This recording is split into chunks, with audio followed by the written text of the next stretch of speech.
live tharadi miyamda asengba adu haibiyu.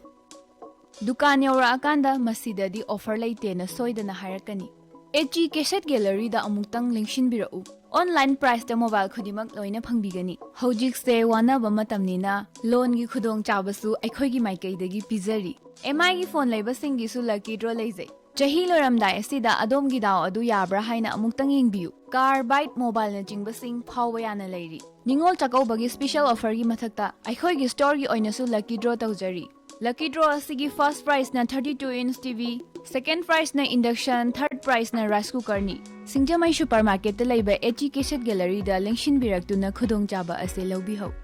Makhal kaya gi award phangaba HG Cassette Gallery ni. Chahi tara gi mathaktagi HG Cassette Gallery na mobile store asida matam nga chanaba mongda offer amadi discount kaya piduna lakchari. Sale khudong cha double su loan da mobile lawbi ba yagani. Discount piba khatang natana lucky draw tawduna miyamda khudol kaya am su pijari. Miyamsu Singjamai supermarket ta laiba HG Cassette Gallery da utang lingsing birau. Loina na HG Cassette Gallery gi Facebook page asibu follow tawba singi onasu lucky draw amasu thamjari.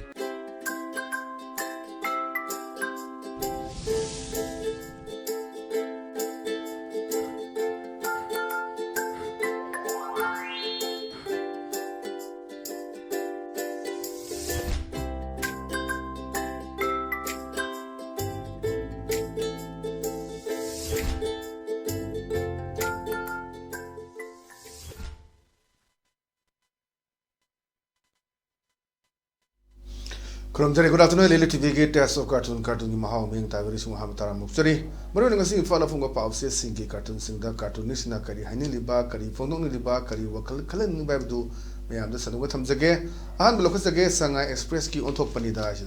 On top Panida Haiba cartoon sing view, Manipur police key, Kulai Tamba, Tiar Gas Tamba, Adugi Shell Lemony, but the Tiar Gas and a tire later. Police officer Siga, my Makataba, surprise, why Sanabani, at the man hide. Irang lady ko, tear gas rubber bullet, Yakidra, Nahangutani, at the Namakume. A Yakini sir, Yam lady da, Nandia in a soidana, in name Boki Yumda, tear gas capsulure, a hell loose sword thing na lakni hyena.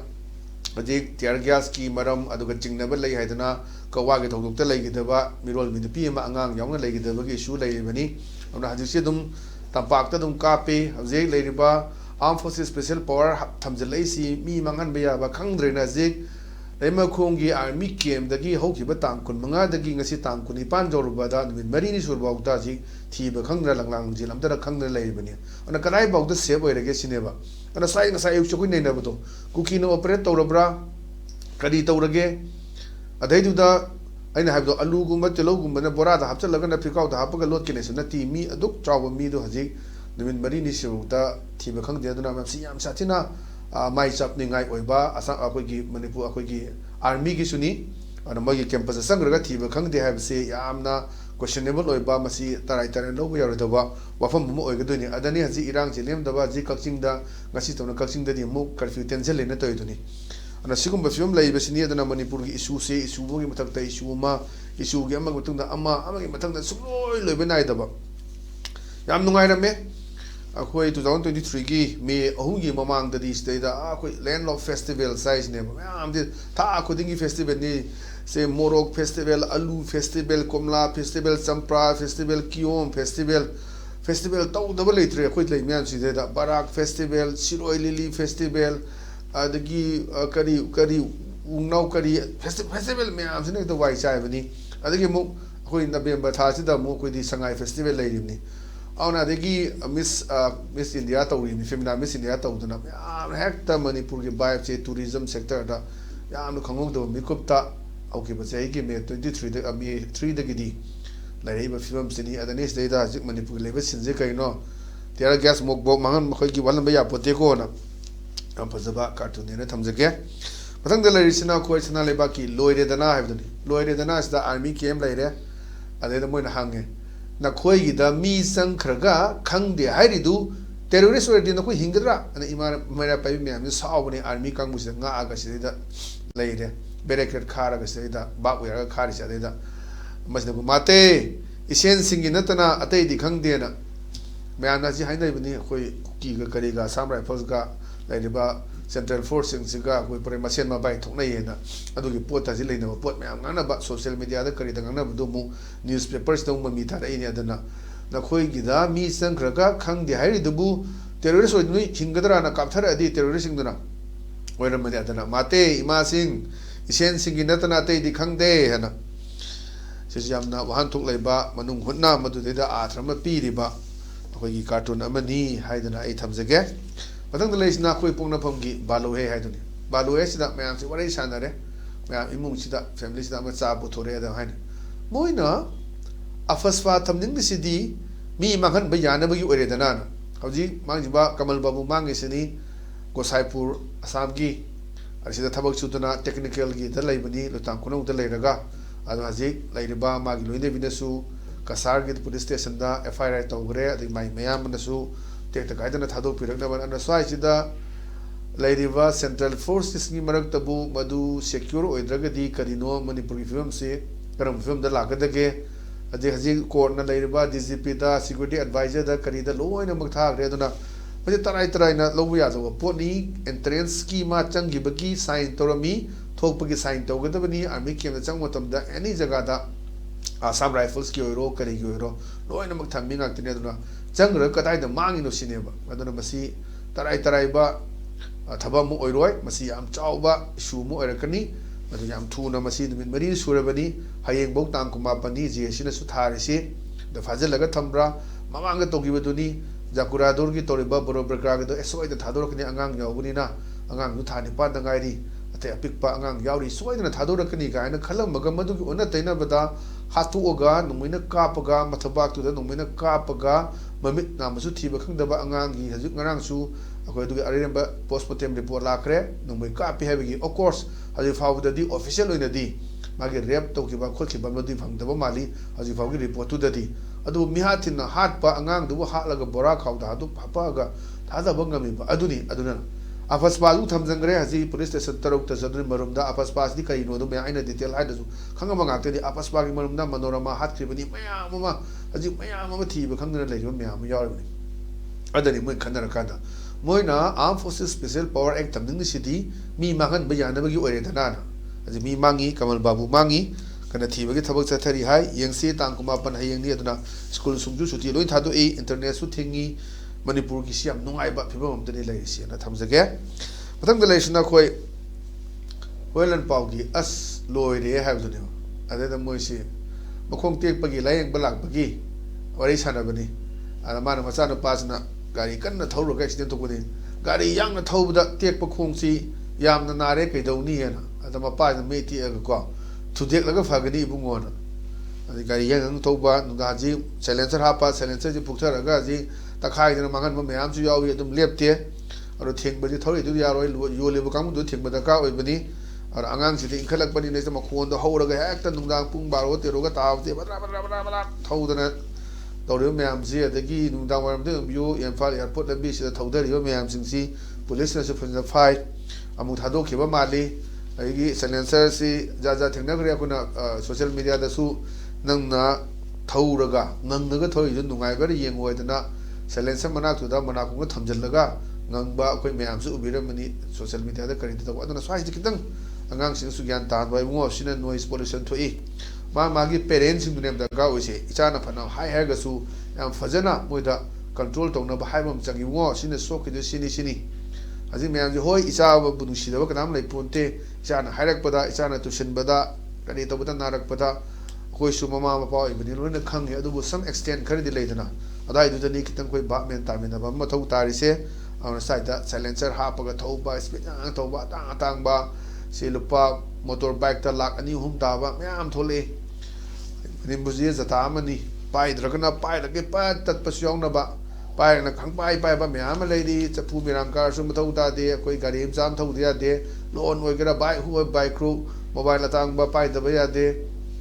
Laiba. Mandatory was from Duga, Pai, mobile Duga, can I take Pai the iPhone 13, 16, the Dugatong, the Mayam Sini, and a size Danny, Mazadon guy to young Torres, then talk with the Basi, I'm taking a rebazi, command those you have known, and the man to take Laga, Pudek like Pagani, Bumon, High, Pazaba, Shisho,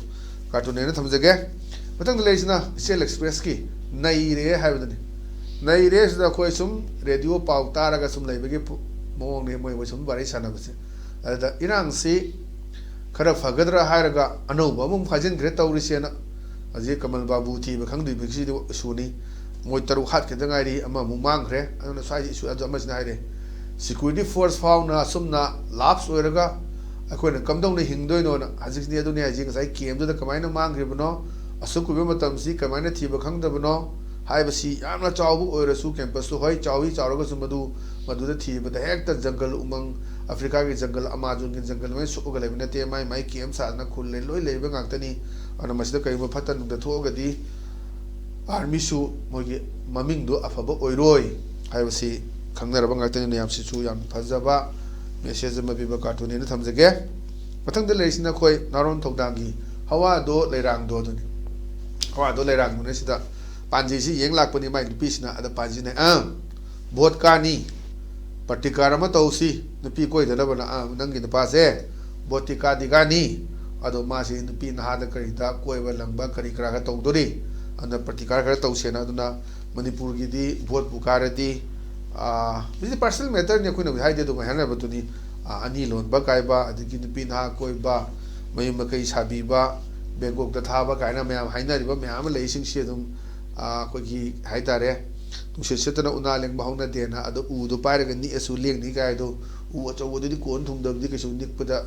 lengoi una do na sai ni mai bu phi na kupna thamya bra hana kyang ko ne thamasu kui na toraka na matam matu nam chalakani yam phajaba ipai pugi pawro myam leibu du ne aduna wema nangi nupa je botika ni he adu bu ne partikaram tawdadi yaroi kai na da lipi koi da na bana yam phajaba si sunok ningba adumba cartoon ni aduga manungda ata chela ma chele ba su pi ba phajaba cartoon ni thamjage matang da leisna khoi Manipur news ki dasani he aduni se da moi masen khanare kawai hang dialogue sing bi ko CM na CM oiba janing de ain na CM oiga dabani IM na haidra ain na sidma ain na haida dabani aina oiga dabani hai sira da na ata do aina oiga dabani ka haidra ain na oiga dabani ka haiba sini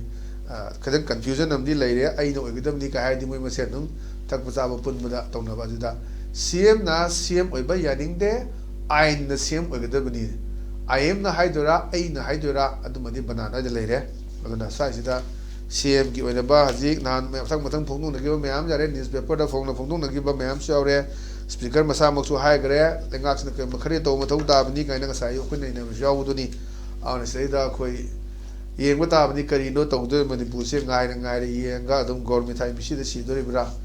sandre mi ma ding sam jaw re hai ba gi kunjamala gi adagi lei riba mayama kaina cha ba gi film do lei do bra sandre bi sa gi lei do bra hai dum ba yamna khana ningai ba potni mathang dele isna ko People's Chronicle gini Thursday theater is the yaure by khana ba now everybody knows how critical the situation is haji khoi Manipur gi leiriba situation se moi mantri mandol myam khana ba matang ni now everybody knows how critical the situation is, how it is all started kamaina horaki, who are involved and their motives kana yawi kari motive no is not the solution clear aduda chasena khangam natra wasting time is money hana aduna matam man ba pesa man chamani kana na horei laji kamain tori ji khanga leira poni ana chi kaim ta dodana leiri sini home minister su aduga prime minister jibo Manipur mata na wangang dri Manipur da laktri aduna yengba tabani aduna kani lakthaka dage adagi sona kanda election campaign 2027 da pangdok daraba Manipur legislative assembly ki campaign hongda bayawre cha khangba hongda bayawre ana Manipur si am nungai ba mong maril amada leiri habdani ai thamjage suni am phajaba adu geji leiriba situation du ukpa cartoon ne thamjage ana ngasi ki dia dumba ELITETV ki test of cartoon gi mahaw matang solution jare beng tabiri ba singbo mo kana khurum jabaga loina kaina na be thangjari pinabirasi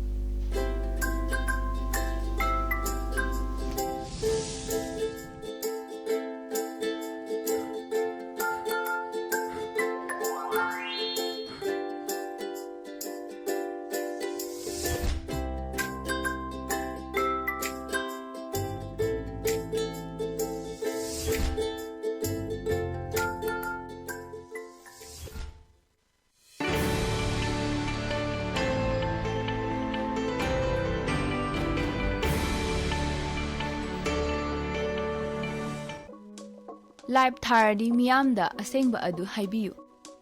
ꯗꯨꯀꯥꯟ ꯌꯧꯔꯛꯑꯀꯥꯟꯗ ꯃꯁꯤꯗꯗꯤ offer ꯂꯩꯇꯦꯅ ꯁꯣꯏꯗꯅ ꯍꯥꯏꯔꯛꯀꯅꯤ꯫ HG cassette ꯒꯦꯂꯔꯤꯗ ꯑꯃꯨꯛꯇꯪ ꯂꯦꯡꯁꯤꯟꯕꯤꯔꯛꯎ꯫ Online ꯄ꯭ꯔꯥꯏꯁꯇ mobile ꯈꯨꯗꯤꯡꯃꯛ ꯂꯣꯏꯅ ꯐꯪꯕꯤꯒꯅꯤ꯫ ꯍꯧꯖꯤꯛꯁꯦ ꯋꯥꯅꯕ ꯃꯇꯝꯅꯤꯅ ꯂꯣꯟꯒꯤ ꯈꯨꯗꯣꯡꯆꯥꯕꯁꯨ ꯑꯩꯈꯣꯏꯒꯤ ꯃꯥꯏꯀꯩꯗꯒꯤ ꯄꯤꯖꯔꯤ꯫ MIꯒꯤ ꯐꯣꯟ ꯂꯩꯕꯁꯤꯡꯒꯤꯁꯨ ꯂꯛꯀꯤ ꯗ꯭ꯔꯣ ꯂꯩꯖꯩ꯫ ꯆꯍꯤ ꯂꯣꯏꯔꯝꯗꯥꯏ ꯑꯁꯤꯗ ꯑꯗꯣꯝꯒꯤ ꯗꯥꯎ ꯑꯗꯨ ꯌꯥꯕ꯭ꯔꯥ ꯍꯥꯏꯅ ꯑꯃꯨꯛꯇꯪ ꯌꯦꯡꯕꯤꯌꯨ꯫ ꯀꯥꯔ, ꯕꯥꯏꯛ, ꯃꯣꯕꯥꯏꯜꯅꯆꯤꯡꯕꯁꯤꯡ ꯐꯥꯎꯕ ꯌꯥꯅ ꯂꯩꯔꯤ꯫ ꯅꯤꯡꯉꯣꯜ ꯆꯥꯛꯀꯧꯕꯒꯤ ꯁ꯭ꯄꯦꯁꯤꯌꯦꯜ ꯑꯣꯐꯔꯒꯤ ꯃꯊꯛꯇ ꯑꯩꯈꯣꯏꯒꯤ ꯁ꯭ꯇꯣꯔꯒꯤ ꯑꯣꯏꯅꯁꯨ ꯂꯛꯀꯤ ꯗ꯭ꯔꯣ ꯇꯧꯖꯔꯤ꯫ ꯂꯛꯀꯤ ꯗ꯭ꯔꯣ ꯑꯁꯤꯒꯤ ꯐꯥꯔꯁꯠ ꯄ꯭ꯔꯥꯏꯖꯅ 32-inch TV, ꯁꯦꯀꯦꯟड ꯄ꯭ꯔꯥꯏꯖꯅ ꯏꯟꯗꯛꯁꯟ, ꯊꯥꯔꯠ ꯄ꯭ꯔꯥꯏꯖꯅ ꯔꯥꯏꯁ ꯀꯨꯀꯔꯅꯤ꯫ ꯁꯤꯡꯖꯃꯩ ꯁꯨꯄꯔꯃꯥꯔꯀꯦꯠꯇ ꯂꯩꯕ HG ꯀꯦꯁꯦꯠ ꯒꯦꯂꯔꯤꯗ ꯂꯦꯡꯁꯤꯟꯕꯤꯔꯛꯇꯨꯅ ꯈꯨꯗꯣꯡꯆꯥꯕ ꯑꯁꯤ ꯂꯧꯕꯤꯍꯧ꯫ ꯃꯈꯜ ꯀꯌꯥꯒꯤ ꯑꯦꯋꯥꯔꯗ ꯐꯪꯂꯕ HG ꯀꯦꯁꯦꯠ ꯒꯦꯂꯔꯤꯅꯤ꯫ ꯆꯍꯤ 10ꯒꯤ ꯃꯊꯛꯇꯒꯤ HG ꯀꯦꯁꯦꯠ ꯒꯦꯂꯔꯤꯅ ꯃꯣꯕꯥꯏꯜ ꯁ꯭ꯇꯣꯔ ꯑꯁꯤꯗ ꯃꯇꯝꯒ ꯆꯥꯅꯕ ꯃꯑꯣꯡꯗ ꯑꯣꯐꯔ ꯑꯃꯗꯤ ꯗꯤꯁꯀꯥꯎꯟ ꯀꯌꯥ ꯄꯤꯗꯨꯅ ꯂꯥꯛꯆꯔꯤ꯫ ꯁꯦꯜ ꯈꯨꯗꯣꯡꯆꯥꯗꯕ ꯂꯩꯔꯁꯨ ꯂꯣꯟꯗ ꯃꯣꯕꯥꯏꯜ ꯂꯧꯕꯤꯕ ꯌꯥꯒꯅꯤ꯫ ꯗꯤꯁꯀꯥꯎꯟ ꯄꯤꯕ ꯈꯛꯇꯪ ꯅꯠꯇꯅ ꯂꯛꯀꯤ ꯗ꯭ꯔꯣ ꯇꯧꯗꯨꯅ ꯃꯤꯌꯥꯝꯗ ꯈꯨꯗꯣꯜ ꯀꯌꯥ ꯑꯃꯁꯨ ꯄꯤꯖꯔꯤ꯫ ꯃꯤꯌꯥꯝꯁꯨ ꯁꯤꯡꯖꯃꯩ ꯁꯨꯄꯔꯃꯥꯔꯀꯦꯠꯇ ꯂꯩꯕ HG ꯀꯦꯁꯦꯠ ꯒꯦꯂꯔꯤꯗ ꯑꯃꯨꯛꯇꯪ ꯂꯦꯡꯁꯤꯟꯕꯤꯔꯛꯎ꯫